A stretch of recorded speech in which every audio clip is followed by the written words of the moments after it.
কাঠমান্ডুতে বাংলাদেশ দূতাবাসে খোলা হয়েছে শোক বই। সকল ব্যানার পোস্টার সরানোর সিদ্ধান্ত বিএনপির। চট্টগ্রামে সাবেক সংসদ সদস্যের বাড়ি লক্ষ্য করে গুলিচাঁদা দাবির অভিযোগ। নির্বাচন কমিশনকে লেভেল প্লেয়িং ফিল্ড নিশ্চিত করতে হবে, সালাহউদ্দিন আহমদ। প্রশাসন মনে হয় বিএনপির দিকে ঝুঁকে পড়েছে, হাসনাত আবদুল্লাহ।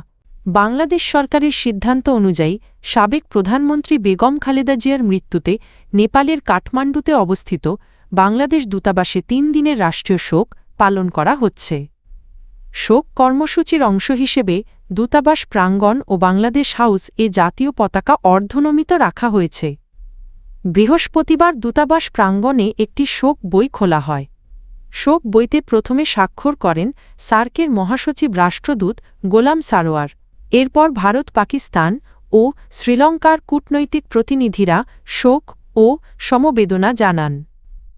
এছাড়া মিশরের কূটনীতিক নেপালের পররাষ্ট্র মন্ত্রণালয়ের ঊর্ধ্বতন কর্মকর্তা এবং Nepal Bangladesh chamber of commerce and ইন্ডাস্ট্রিজের সভাপতিসহ বিভিন্ন দেশের কূটনৈতিক ও বিশিষ্ট ব্যক্তিরা উপস্থিত হয়ে শোক বইতে স্বাক্ষর করেন এবং প্রয়াত নেত্রীর প্রতি শ্রদ্ধা নিবেদন করেন। রাজধানী ঢাকাসহ সারা দেশ থেকে আগামী ৩ দিনের মধ্যে সব ব্যানার ও পোস্টার সরিয়ে নেওয়ার সিদ্ধান্ত নিয়েছে বিএনপি। দলের ভারপ্রাপ্ত চেয়ারম্যান তারেক রহমানের নির্দেশনায় এই সিদ্ধান্ত বাস্তবায়ন করা হচ্ছে। তবে সদ্য প্রয়াত বিএনপি চেয়ারপারসন বেগম খালেদা জিয়ার মৃত্যুতে শোক জানিয়ে টাঙানো ব্যানার ও পোস্টার আপাতত বহাল থাকবে বলে জানিয়েছে দলটি। শুক্রবার সকালে নয়াপল্টনে বিএনপির কেন্দ্রীয় কার্যালয়ে ঢাকা মহানগর উত্তর ও দক্ষিণ বিএনপি এবং যুবদল, স্বেচ্ছাসেবক দল ও ছাত্রদলের শীর্ষ নেতাদের নিয়ে এক বৈঠক অনুষ্ঠিত হয়।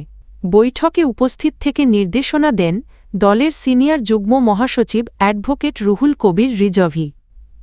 বৈঠক শেষে নয়াপল্টনে কেন্দ্রীয় কার্যালয়ের সামনে থেকে আনুষ্ঠানিকভাবে ব্যানার ও পোস্টার অপসারণ কার্যক্রমের উদ্বোধন করা হয়।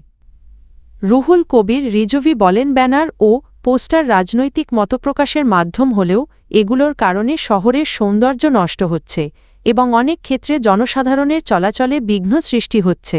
এসব বিবেচনায় নিয়ে এই সিদ্ধান্ত নেওয়া হয়েছে। তিনি আরও জানান, মহানগর উত্তর ও দক্ষিণ বিএনপি এবং দলের অঙ্গ সংগঠনগুলো স্বেচ্ছাশ্রমের ভিত্তিতে এ কার্যক্রম পরিচালনা করবে। ঢাকায় শুরু হওয়া এই উদ্যোগ পর্যায়ক্রমে সারা দেশে বাস্তবায়ন করা হবে এবং ৩ দিনের মধ্যেই অপসারণ কার্যক্রম শেষ করার লক্ষ্য রয়েছে। চট্টগ্রামে সাবেক সংসদ সদস্য ও ব্যবসায়ী মুজিবুর রহমানের বাড়ি লক্ষ্য করে গুলি চালিয়েছে সন্ত্রাসীরা। শুক্রবার ভোরে নগরের চকবাজার থানার চন্দনপুরা এলাকায় এ ঘটনা ঘটে। মুজিবুর রহমান চট্টগ্রাম দক্ষিণ জেলা আওয়ামী লীগের কোষাধ্যক্ষ এবং ২০২৪ সালের জানুয়ারিতে চট্টগ্রাম -১৬ বাঁশখালী আসন থেকে স্বতন্ত্র প্রার্থী হিসেবে সংসদ সদস্য নির্বাচিত হন। তিনি স্মার্ট গ্রুপের ব্যবস্থাপনা পরিচালক। ঘটনার সময় তিনি ও তার পরিবারের সদস্যরা বাড়িতেই ছিলেন, তবে গুলিতে কেউ হতাহত হননি। চট্টগ্রাম মেট্রোপলিটন পুলিশের দক্ষিণ বিভাগ উপকমিশনার হোসাইন কবির ভূঁইয়া ঘটনার সত্যতা নিশ্চিত করে জানান, একটি মাইক্রোবাসে করে প্রায় ৮ জন মুখোশধারী সন্ত্রাসী এসে বাড়ির সামনে ও পেছনে একাধিক রাউন্ড গুলি ছুড়ে দ্রুত পালিয়ে যায়। প্রাথমিকভাবে এটি চাঁদাবাজির উদ্দেশ্যে ভয়ভীতি প্রদর্শনের ঘটনা বলে ধারণা করা হচ্ছে। পুলিশের ধারণা, বিদেশে পলাতক চট্টগ্রামের শীর্ষ সন্ত্রাসী সাজ্জাদ আলী খানের অনুসারীরাই এই হামলার সঙ্গে জড়িত। ঘটনার পর পুলিশ ঘটনাস্থল পরিদর্শন করেছে এবং আশপাশের সিসিটিভি ফুটেজ সংগ্রহ করা হয়েছে। হামলাকারীদের শনাক্ত ও গ্রেপ্তারে অভিযান চলছে। মুজিবুর রহমান জানান, মাসখানেক আগে দুবাই ভিত্তিক একটি নম্বর থেকে তাকে ফোন করে সাজ্জাদ আলী খানের নাম ব্যবহার করে যোগাযোগের চেষ্টা করা হয়েছিল। বিষয়টি তিনি তখন গুরুত্ব দেননি। আইনশৃঙ্খলা বাহিনীর তথ্যমতে সাজ্জাদ আলী খান ওরফে বড় সাজ্জাদ ইন্টারপোলের রেড নোটিশভুক্ত সন্ত্রাসী। তিনি বিদেশে বসে চট্টগ্রামের অপরাধ জগৎ নিয়ন্ত্রণ করেন এবং চাঁদা দিতে অস্বীকারীদের বিরুদ্ধে সহিংসতা চালান বলে অভিযোগ রয়েছে। সুষ্ঠু, সুন্দর, নিরপেক্ষ ও অবাধ নির্বাচনের প্রত্যাশা ব্যক্ত করেছেন বিএনপির স্থায়ী কমিটির সদস্য এবং কক্সবাজার -1 চকরিয়া পেকুয়া আসনের ধানের শীষ মনোনীত প্রার্থী সালাহউদ্দিন আহমদ। তিনি বলেন, ফ্যাসিস্ট মুক্ত বাংলাদেশে জনগণের প্রত্যাশা হল নির্বাচনের মাধ্যমে একটি প্রকৃত গণতান্ত্রিক ও রাজনৈতিক সরকার প্রতিষ্ঠা। শুক্রবার বিকেল 4:30টায় কক্সবাজার জেলা প্রশাসক ও রিটার্নিং অফিসার কার্যালয়ে মনোনয়নপত্র যাচাই বাছাই শেষে সাংবাদিকদের এসব কথা বলেন তিনি। সালাউদ্দিন আহমদ বলেন, জনগণ তাদের ভোটাধিকার প্রয়োগের জন্য আগ্রহী। সুষ্ঠু নির্বাচনী পরিবেশ বজায় রাখতে দলীয় নেতাকর্মীদের সক্রিয় ভূমিকা রাখতে হবে। পাশাপাশি নির্বাচন কমিশনকে সবার জন্য সমান সুযোগ বা লেভেল প্লেয়িং ফিল্ড নিশ্চিত করতে হবে বলেও তিনি মন্তব্য করেন। ঘোষিত তফসিল অনুযায়ী মনোনয়নপত্র যাচাই বাছাই কার্যক্রমে অংশ নিতে একদিনের সফরে শুক্রবার কক্সবাজারে আসেন সালাহউদ্দিন আহমদ। দুপুর 1:15টায় তিনি ঢাকা থেকে বিমানযোগে কক্সবাজার পৌঁছান। পরে শহরের নুনিয়ারছড়ার একটি মসজিদে দলীয় নেতাকর্মীদের সঙ্গে জুমার নামাজ আদায় করেন। এ সময় তিনি নিউমোনিয়ায় মারা যাওয়া দৈনিক আমার দেশের কক্সবাজারের স্টাফ রিপোর্টার আনসার হোসেনের ছেলে রিতাজ হোসেনের কবর জিয়ারত করেন এবং মরহুমের পরিবারের সদস্যদের সঙ্গে সাক্ষাৎ করে সমবেদনা জানান। দুপুরের খাবার শেষে তিনি কক্সবাজার জেলা রিটার্নিং অফিসার কার্যালয়ে অনুষ্ঠিত ত্রয়োদশ জাতীয় সংসদ নির্বাচনের মনোনয়নপত্র যাচাই বাছাই কার্যক্রমে অংশ নেন।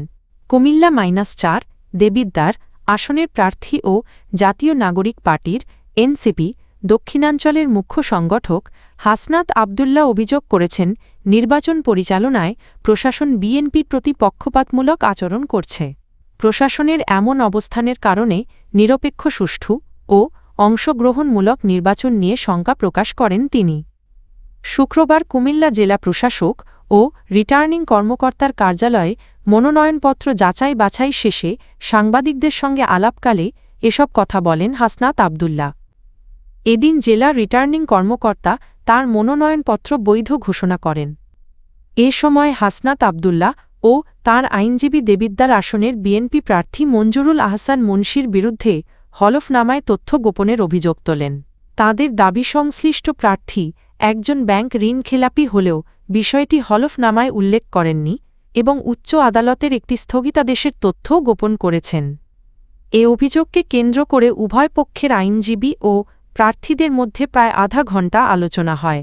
পরিস্থিতি উত্তপ্ত হয়ে উঠলেই রিটার্নিং কর্মকর্তা নিয়ম অনুযায়ী আইনগত প্রক্রিয়ায় অভিযোগ দাখিলের পরামর্শ দেন। এ সময় সম্মেলন কক্ষে উভয় পক্ষের নেতাকর্মীদের মধ্যে উত্তেজনা ছড়িয়ে পড়ে যার একটি ভিডিও সামাজিক যোগাযোগ মাধ্যমে ছড়িয়ে পড়েছে। সবশেষে রিটার্নিং কর্মকর্তা মো. রেজা হাসান উভয় প্রার্থীর মনোনয়নপত্রই বৈধ ঘোষণা করেন। সাংবাদিকদের সঙ্গে আলাপকালে হাসনাত আবদুল্লাহ বলেন, নির্বাচনী বিধিমালা অনুযায়ী কোনো প্রার্থী প্রয়োজনীয় তথ্য গোপন করলে তার প্রার্থিতা বাতিলযোগ্য। পর্যাপ্ত তথ্য উপস্থাপনের পরও প্রশাসনের নিরপেক্ষতা নিয়ে প্রশ্ন থেকে যায় বলেও তিনি মন্তব্য করেন।